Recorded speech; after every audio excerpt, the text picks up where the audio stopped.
Welcome everyone once again back. The Really Good Podcast is here once again with stage number 17 with the Tour de France.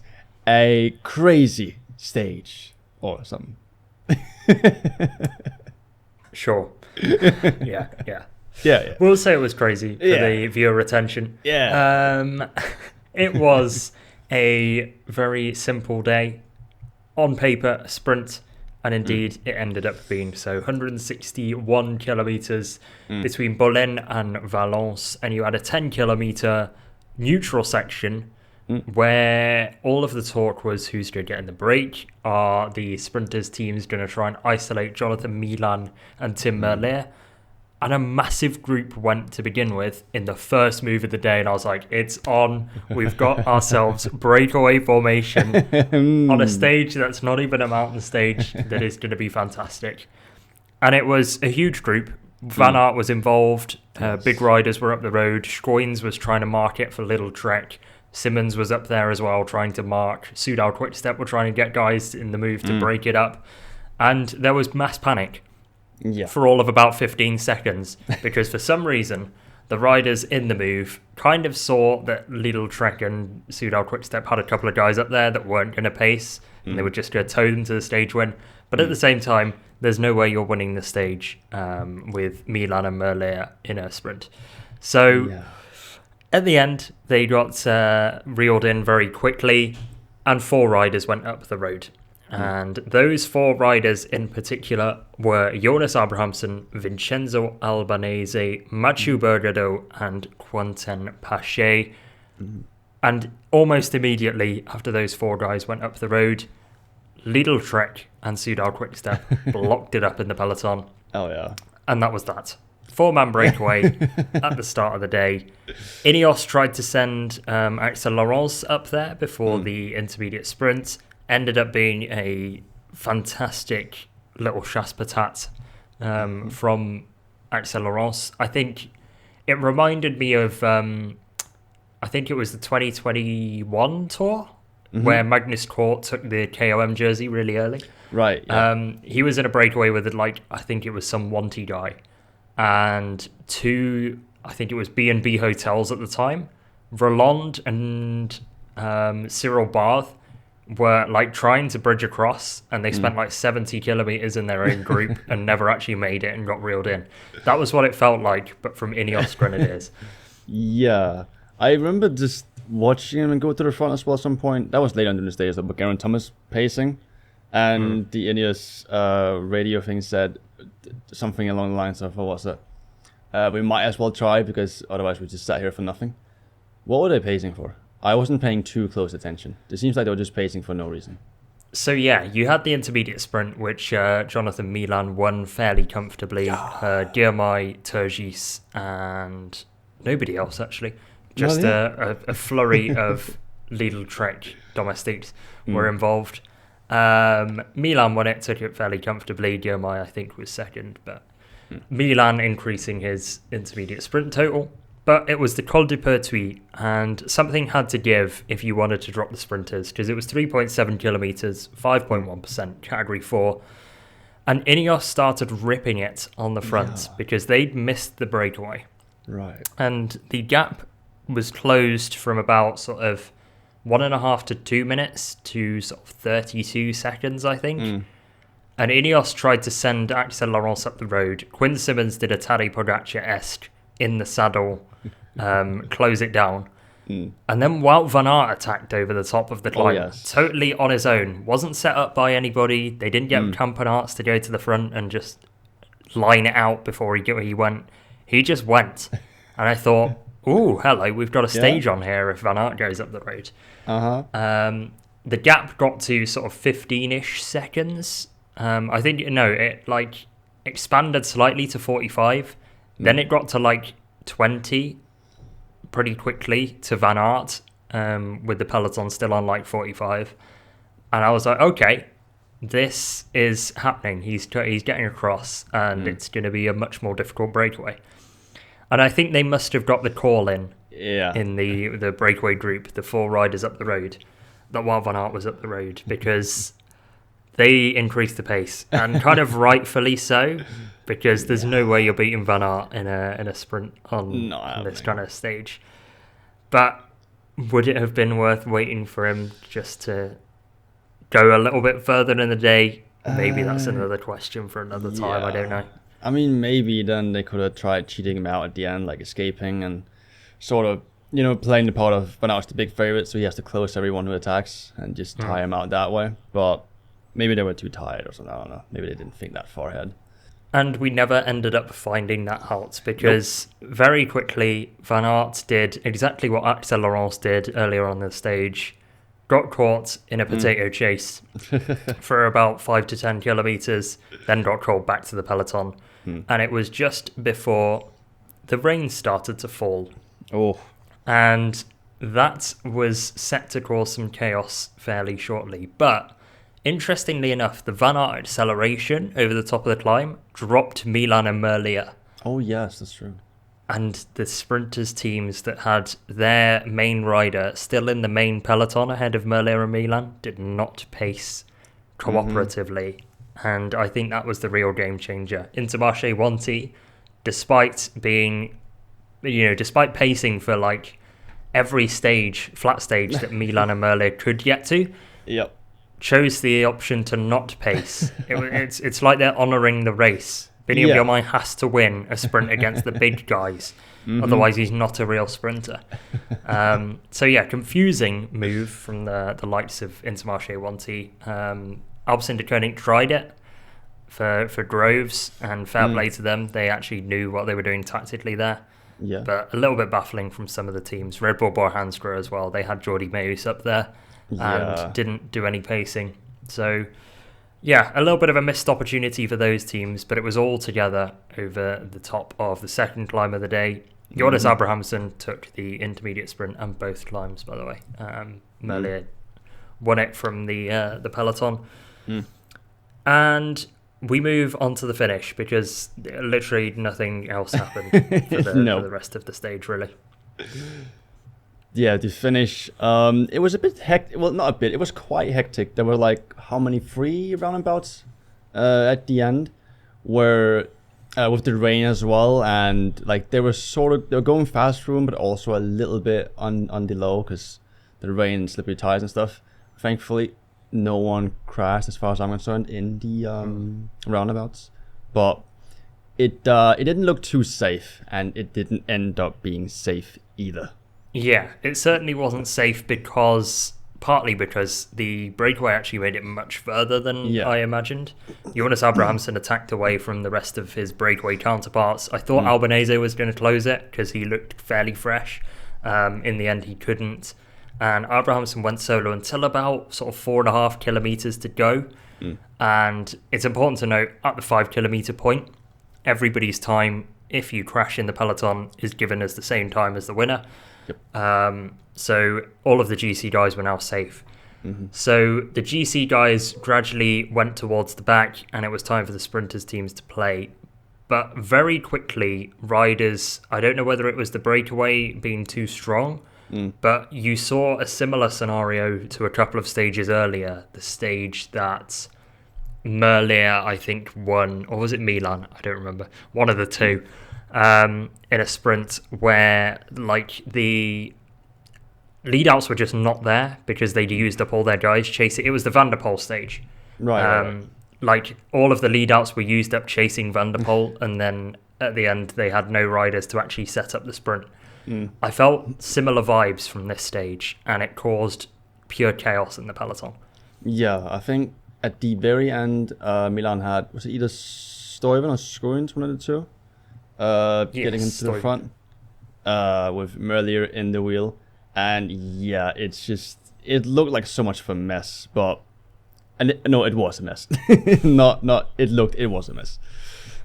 Yeah, there was a slight narrowing for the 1 kilometre to go banner, and about sort of 10th to 20th wheel, 10th to 15th wheel maybe, Pavel Bittner was on the wheel of Tobias Lund Andersen for Picnic PostNL, his lead-out rider, and we'll get to Lund Andersen, I'm sure, later. Oh, yeah. But Bittner was on the wheel, and going backwards on either side of him were Alexis Reynard of Cofidis, and I don't remember who the other rider was on the left-hand side, one of the FDJ guys. I think it was a lead-out guy because Penaway finished well today. But the FDJ lead-out rider sees Lund Andersen and gradually moves across into Bittner's lane to try and take the wheel. At the same time, Reynard's doing the same thing. 3 into 1 does not go very clearly, and Pavel Bittner gets closed. He's a pure passenger in all of this, and I feel most concerned for him. But the FDJ guy suffers really badly from it. It takes a bad crash on the left-hand side, and it wipes out most of the peloton, including Tim Merlier, who I think his strategy was leave it very late, and it ended up being too late because he got caught up behind the crash. Yeah, it's just, I mean, as soon as I heard Merlier was caught behind or got caught in the crash, it sort of was like, yeah, this is good for me because he's on my fantasy team, baby. But yeah, it just looked like a mess, to be honest. I haven't heard exactly who. Someone said Gurmai is not continuing, but I don't know if that's probably not official. Don't quote me on that. Gurmai is. Yeah, there was a tweet out from Intermarché very recently saying that he's only got like superficial wounds, so right, good, nothing too heavy. Yeah, so at least that, but I don't know if anyone else is might be looking like they're not gonna make it. At least throughout the next stage called Lillos, with some injuries from a crash. Yeah, you had multiple crashes today. Barre went down on his own early on. Then Alaphilippe was caught in an incident. I think he tripped over the front wheel of Gachinard. And that caused him to go down, but also Carlos Rodriguez was caught up in that. All right. So he was 10th on GC, and there was clear rips to his jersey. It wasn't a fast one, but if you got a ripped jersey, then you've gone down hard, in my opinion. And Rodriguez was also caught up in the sprinters crash.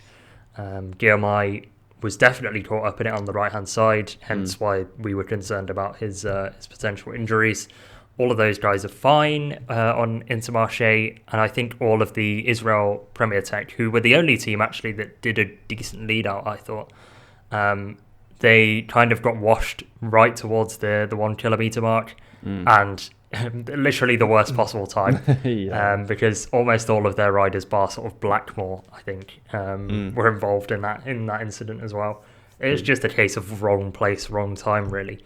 But yeah, the main person involved was, of course, Merlier for the stage win, but Carlos Rodriguez was flat on the deck, so was clearly caught up in the incident.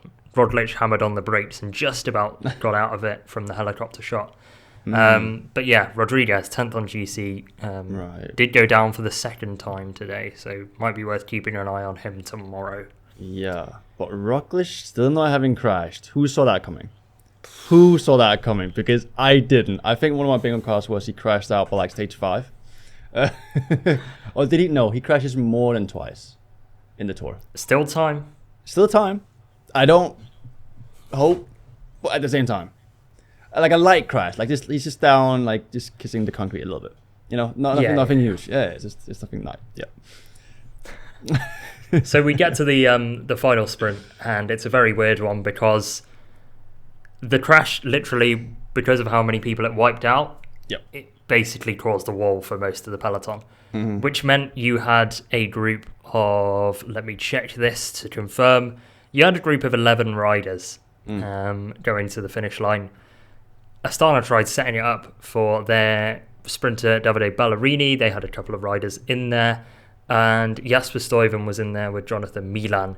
So at the end of the day, it was a battle between Milan, Meus, Lund Andersen and De Lee, and they finished in that order. It wasn't absurdly close between the rest of them, but Meus and Milan did run it tight to the line. They did. I mean, Milan just opened early, and at that point it did seem like he had it won already, although Meus did come in close. I think he ended up being like a wheel behind or something like that, roughly. Yeah, about half a wheel. Yeah, which up against Jonathan Milan, I mean, fair play, man. That's a big result. And Tobias Lund Andresen, a third place in his first ever Tour de France. Let's go, bro. Let's go. It's very good. And once again, like, we saw it in, was it the stage 3 where there was the incident? And Lund Andersen, like, kind of weaved his way through and led out Bittner. It feels like Lund Andersen positions himself really well, and that's why he is very good in sprints. You get some riders like Milan that are just pure pace and require a lead out. Yeah. I think Lund Andersen could be a real like nice pickup for another team because I don't think he needs a lead out, and him positioning himself gets you these sort of third places. Phil Bauhaus is another one that doesn't necessarily have the pure pace, but knows his way through a peloton so well and finishes high in sprints because of it. And Tim Merlier as well, I guess, is an example. Yeah, Merlier kind of has both, which is why I think he clears Jonathan Milan in terms of like... Yeah. It's a shame, though, because he's not really been able to show it. He was like, well, I've only had 3 sprints and I've won 2, so I'll take that. But yeah, I feel a bit bad for him because it kind of... You hope for a better sprint battle, and I've got my gripes with the points jersey, and I'll get to that later. But no, it's another stage win for Milan in the green jersey, which is a little bit iconic, and he is racking up the wins now for Little Trek. Fair play. Oh yes, indeed. It's only his second, but like in terms of sprints, he's been second, first. So yeah. Clearly going to be second in Paris if it goes to a sprint. Yep, if it goes to a sprint. I think Pogacar's dying, man. You're going for the green jersey. It's happening. So that was the stage result. Milan ahead of Meus, Lund Andersen third, De Lee fourth, Ballerini, Dainese, Penaway, Fedorov, Russo, Stuyven and Van Meer were the other riders in that particular group. Everybody was given us the same time because of the crash. The only notable droppies were Martinez, Schachmann, Plapp, Van Sint Maartensdijk, and I think Leknesund. So yeah, nobody really massive dropped in the end, which is a good sign for the GC guys because everybody is on the same time gaps. Carlos Rodriguez, despite nursing his likely injuries from the crash, remains 10th, so one to keep an eye on. And the door is open for Jordan Jagat for Total Energies to nick a top 10, which would be incredible on GC for them. Points. Huge. Yep. Let me get to it.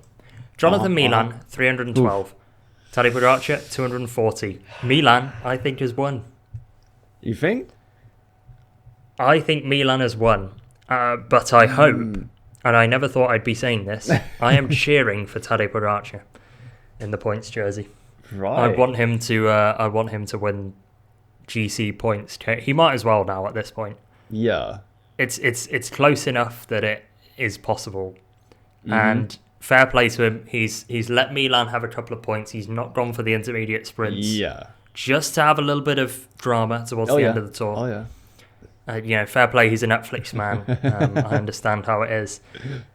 So it leaves us in a good position with a good battle. I think Milan now has racked up enough so that he could do it. Yeah. I was really I wasn't hoping for a Merlier win, but I was expecting a Merlier win. Yeah. Which would have reduced Milan's points drastically at the line. But do you think Pogacar still has this in the bag? I mean, if he wins the stage tomorrow, and the stage after that, and the one after, I can still see it happening. I think Milan's in the best spot here. I would love seeing it coming down to like the final stage, and Pogacar still can win it. And they are not sprinting towards the line, and Milan gets rather just all sprint. But I don't know. I hope Milan he gets there. Honestly, I don't want to see Tadej winning on region. Then I can tell they're gonna have doubt on him. You never won the green jersey. Yeah, you suck. Best rider who? Nah, Eddie Merckx, man. Come on now. Mark Cavendish. No, KOM jersey stays the same. Lenny Martinez and Pogacar tied on points. That might be a day tomorrow for Lenny Martinez to increase that, or vice versa. Yeah. So that stays as it is. youth classification jersey stays as it is as well. And what would you rate this stage out of 10? I think this is another big dub for the flat stages. It is. For a flat stage, it's good. I didn't watch the entire thing. Mostly the final part. It's like I don't know. It's like a 7, 6.5 for me. Not like anything huge. Yeah, I'd go for a 7 today. It's a shame that we were robbed of the Merlier-Milan battle, but in terms of like drama, that crash was entertaining. You know, and you never want to see like crashes happen, but there is a reason as to why the most watched cycling clips usually are incidents. But no, we were robbed of the Milan-Merlier battle, which takes it down a bit.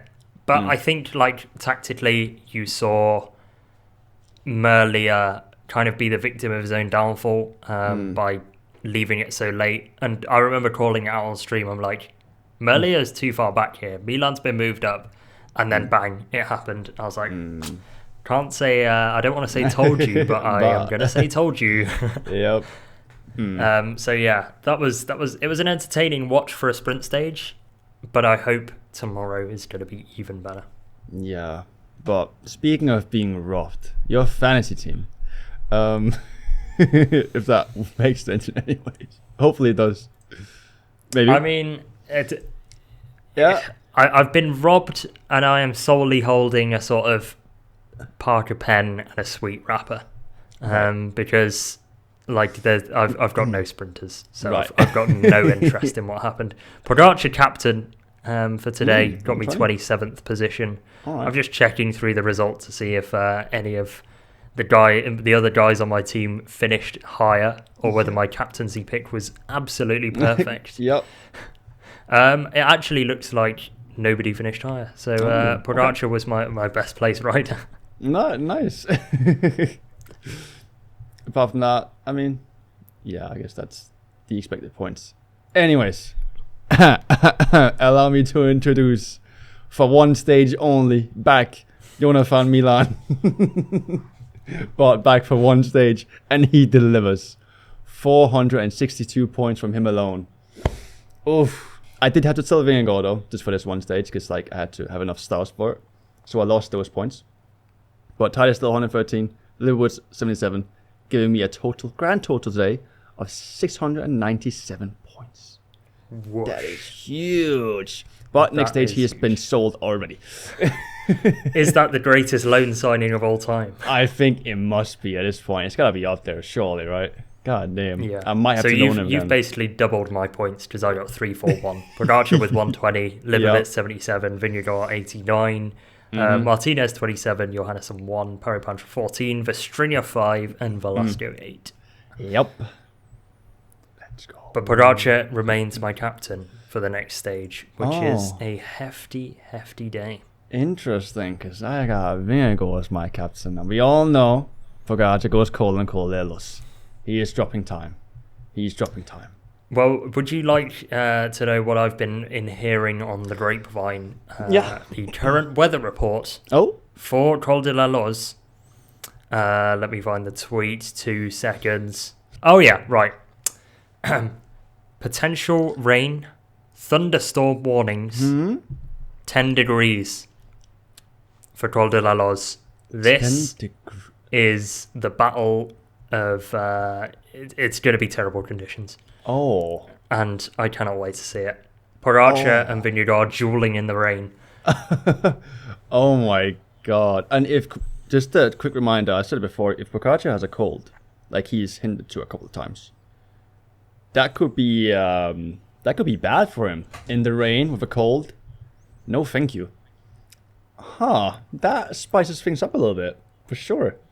But no, what a stage of this Tour de France. It's going to be 172 kilometres, just the casual Col de Glandon, Col de la Madeleine, Col de la Loz.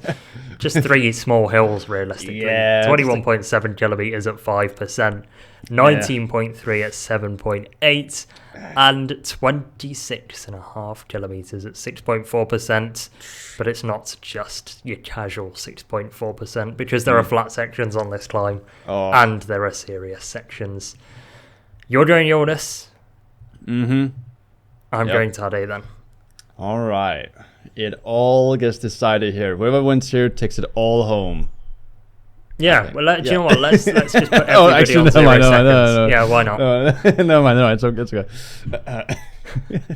And it goes to Lenny Martinez. Well done on winning the Tour de France.